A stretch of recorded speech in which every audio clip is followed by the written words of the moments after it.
Hello, everybody. Welcome to my living room.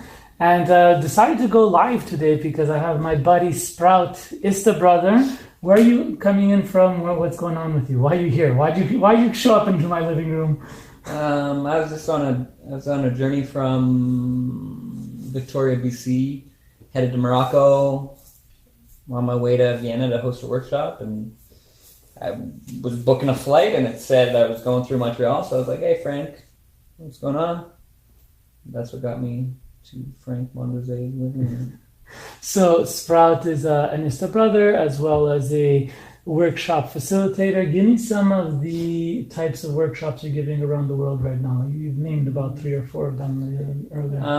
It's a never-ending cycle of like expansion, feeling into the field, and expressing what's coming through. But typically, I play around with open relationships in the spiritual path. As well as Tantra meets conscious kink, I'm like really into the polarity of the depth of love in the tantric field, but the polarization of like the dominant submissive archetypes, and I like to share that in workshop format.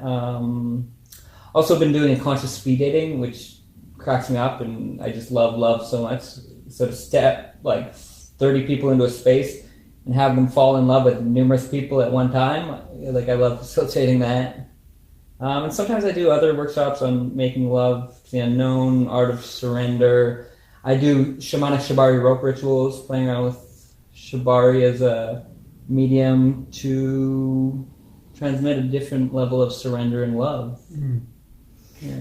And so today, what inspired us to actually have this conversation and to go live is we were just having a jam around, where we're at, and we were comparing notes about how we're moving in the world, how we're connecting with other beings, and so what kind of pressures are being put on us as men, as brothers, and what is culture asking, how is culture asking us to show up in relationship? And one of the pieces that we were discussing is that, both Sprout and I are on this mindset of we are transforming, evolving the way we meet relationship. We're not coming from traditional aspects of meeting relationship with the scripts and the rules and all of that. You were actually saying that in your relating with multiple women, that you actually don't hold any agreements. Not always women, sometimes men. Oh, sorry, different thank you for clearing that up. Thank you. But different partners, you actually, your piece is no agreements. Talk about that. Yeah. I love this.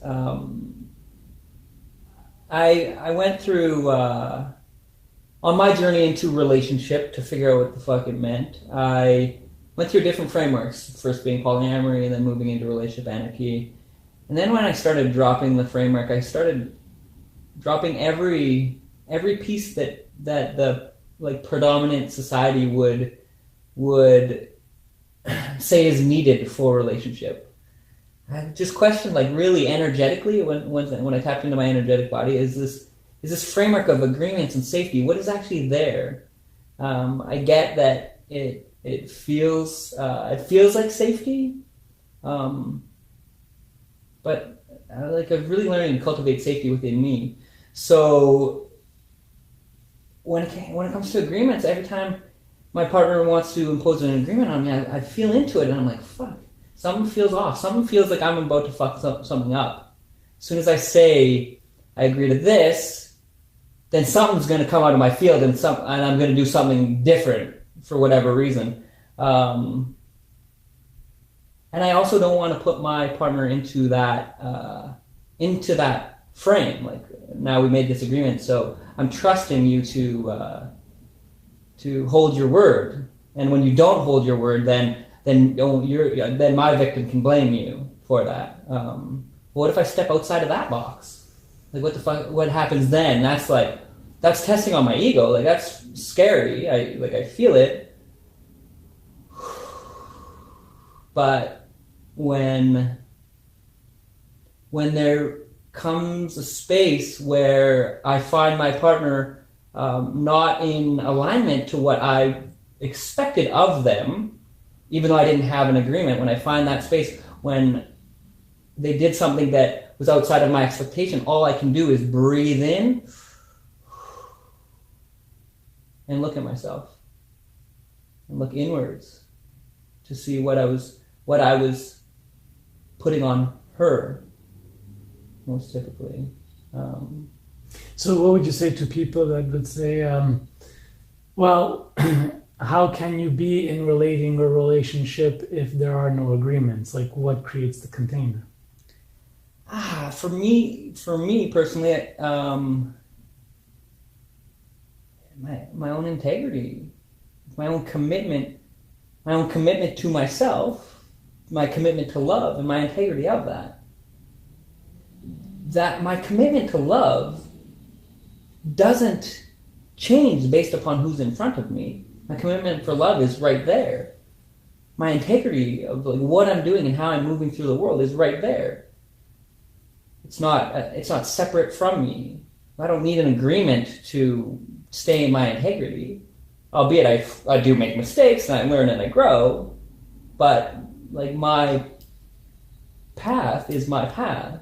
When I can meet people in that path, agreements aren't necessarily. They're not doing anything. They're not doing anything. Yeah. Technically, this what I'm hearing is that so if you're choosing to show up with a person for a person, commit to being present and in the heart and in love, that actually all agreements don't really need to show up, because agreements are just creating borders towards feeling safe in the conditions of relating, when we all know relating is completely unsafe. And if we're looking for safety, it's an inside job, because like if you're going to feel unsafe, if you want to be a victim, you're going to create the conditions in your life where somebody's going to have done something wrong to you so that you can play that energy out. So I hear what you're saying. So if I would shift gears a bit and say, okay, great, I could be in this non-agreement field with you, but when we connect, we resonate so well. We're the ones that resonate the most together. Can I be your primary? And so what is primary, secondary, and what are these terms, and how you relating to them? So just give us like a bit of background, and then. So when I don't know when I did this, probably when I knew that relationship in my old life wasn't working, I made a deep commitment to myself. I didn't know what I was doing. I didn't have a teacher, but I made a deep commitment to myself. Years later, getting into Tantra and divine union, masculine, feminine, I really realized that commitment I'm making is to my own inner marriage, my relationship to myself. That's like my primary, but something kept pulling me towards that, even though I didn't have the terminology or conscious understanding of what it was. I kept going towards this, why is this pulling me into this way outside of the box of what people think is normal? Because in polyamory, having a primary is a completely normal scenario, and I get it from a safety standpoint. But what's outside of that box? By my journey into Tantra and extrapolating the fundamental idealism of it is expanded liberation. So to continuously climb out of those boxes, to dig out your shadows and continue dying and being reborn over and over again, that breaking down, it's I have to break down everything I believe relationship to be. Actually, even when I'm in relationship, I break those down, and I don't do primary, I don't do hierarchy. It's not really my protocol, because behind the thought of primary is actually what the energy is doing, and that's what I want to watch. That's what we're fundamentally energy beyond anything. We have consciousness, we have a mind, we have a heart, but we're all just energy. So then I just watch, when I'm relating with somebody, what's the energy doing? What does the energy want? Sometimes it wants sometimes it wants some separation. And as long as I'm not holding it into any framework of what I think it needs to be, and this is fundamental for my first ISTA training, was this idea that I had to drop all expectation of what I wanted from a woman. So I was like, yeah, that's a good lesson. So I fucking dropped all expectation. And then I saw women having a lot of expectations on me. And I was like, damn. You're damned if you do, you're damned if you don't. You know? They're sick of me, my expectation that we could make love and do this. They're sick of my masculine doing that, wanting them for this, like, sexual fulfillment, for orgasmic bliss. They're sick of all the men and all this behavior, yet I'm sick of an expectation that I need to be an object of their romantic, idealistic view. So, you know, by dropping that expectation, I dropped all of it. I dropped primary, I dropped, like, how do I just drop it all and just relate, just be present? The presence that the feminine wants, how do I just be that pull? Well, fuck, then now I'm resonating with women that come out, like what comes out of the shadows then is very interesting to me, you know? And if I didn't do that, I wouldn't see how that plays out. But I'm meeting love head on, and the beings that come into my field, so grateful. It's so, like, I couldn't even expect it. When I was playing that old game, it started years ago almost 10 years ago around relationship to try to figure this piece out. It was actually Ista when I was like, fuck. I was like, I'm missing something. I'm missing a part in this game that I'm not getting. And then I found Ista about 3 years ago, and that just shifted. It gave me the tools to be like, okay, yeah, I'm onto something. Like I was onto something. I'm just getting deeper, and I'm getting more grateful, and I'm getting more connected to God, like spirit, the divine, in my lovers, in myself, and that commitment in myself. I am my own primary. Yeah, so it's stuff like we don't push monogamy, celibacy, polyamory. What we support people is for individuals to go deep into themselves, to help identify what is the truest resonance of their expression. And from that point, hold to that, communicate that, and meet the world and meet individuals from a place of that knowingness, and then seeing where the dance wants to take you. When you were talking about, women having, or individuals having the expectations to fulfill a romantic ideal or a comfort scenario, that usually comes with this piece of labeling or hierarchy, or like understanding where we fit on the structure of coexistence. You made a beautiful correlation earlier, how, like, for you that hierarchy feels like it's part of the patriarchy. Yeah. So you want to talk about that piece? Or I could. So the piece I'm interested in, it's like everybody knows, if you follow me a bit, is that I really cringe when I see posts about people like posting things about the patriarchy and blaming it on patriarchy. I don't know, as a man, it somehow seems like the energy is being shifted on men for having created this system and using it to our advantage and whatnot. But like for me personally, as a personal experience, like I would like to know where the club is to put in my 2 cents about the patriarchy, because I'm not part of that. I'm not part of that conversation.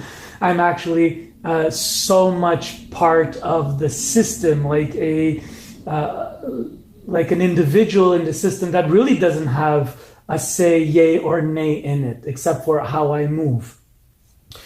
And so I feel like when we use patriarchy as an example to put down something or shame something, I feel it's a very low, it's a very foundational argument. Yes, we live in a patriarchy. The patriarchy is represented by X, Y, Z. It sucks. But the thing is that I feel that the patriarchy limits man, woman, child. I feel like the patriarchy limits individuals. Like, to me, I feel like we're all the pleb of this empire, right? And so every time I feel like the patriarchy is used by one gender against the other gender, I feel like gagging. So I like the piece where you're saying that this idea of hierarchy, or the need to create I'm the top down, that is part of the patriarchy system of thinking. Do you want to run with this? Yeah. So that piece of that top-down hierarchy is like putting another above yourself, putting a woman. I should put a woman as my primary as above all the other women. So I would put you're my primary and everybody else is secondary. It's still supporting that top-down structure, however you want to look at it. If we want to break down the patriarchy, we have to break it all down. We have to break every aspect of it down. So that takes a lot of introspection to look at yourself, whether you're man or woman, to see how you're actually continuing to support it. And the only way I could ever find, and Tantra was my gateway into that, well, and open relationships, to find how to break that down is to fully let go of all the structures and relate presently with every human being, color, race, size, men, women, gender, no expectations, just be with it. What does the energy want? What is it telling us? How is it moving us? How's it moving our souls? And are we okay with that? I mean, the mind will get in the way. My mind is perfectly good at getting in my way. And so I think it's like what we need is a deep listening. It's like I don't think we've actually, as a collective, really tuned into what a deep listening actually feels or sounds like. Mm-hmm. When you get into the deep listening, you create space for what wants to emerge to actually show itself versus pushing through an agenda. When you go into the deep listening, you could put your hands on somebody's body and the body will direct you exactly how it wants to be touched. If we don't access that deep listening, we're always coming from a mind-doing perspective. And I feel that is also what keeps us separated from going into the emptiness and the unknown and the expansiveness. I just want to, something that was feeling in me in the moment was just this piece around, what it feels like to be a man on this journey of letting go of what I expected any women to be for me, and finding myself in relating with beings that start to place expectations on me and projections on what they see me doing, as though I can't commit or I'm not a lifelong partner, whatever expectation it is. Like, that hurts my soul. It's not actually seeing me, it's projecting some like view of how the outside world is moving. But we're all part of this living organism. Like, we're all part of this patriarchy. We're all part of this experience. And I'm here to meet that. And that's a piece of integrity of like how I meet my partners. If they're meeting me, they're meeting it, then we can dance. Like, this is the work. And if they're meeting me in resistance, fighting me, well, they're only fighting themselves. Like, if I'm meeting you, fighting you, I'm only fighting myself. So this is our evolution. And it's hard because we don't have a frame to look at. So what I feel in me as I'm doing this work is something's emerging that nobody else is, like, it's out there, but compared to like the monogamous framework, like, we have shitloads of examples everywhere. We can just keep seeing it and keep repeating it, rinse and repeat. But what's coming through is something that's scary as shit, because our ego has to die, just to allow love to have more flavor, more fullness, and the machismo, the fighting, as people are finding, the competition as people are finding their ways. I'm like, okay, I'm not even going to do a hierarchy so that you don't even have to think that you're going to compete for me for that woman. She's not my woman. I love her. Sovereign being that you get the privilege to exchange blessings with. Yes. I like it. So, where can we find you? Where can we follow you? I'm on Facebook, Sprout Love. intimacyunleashed.com. You could find my work at frankmondeose.com. All my channels, including the Daring World podcast, Spiritual Playboy YouTube, and all my dates, my calendar dates for ISTA trainings and other trainings going on around the world. On that note, as I always say, let love free. It's the only way we'll ever change anything. Peace.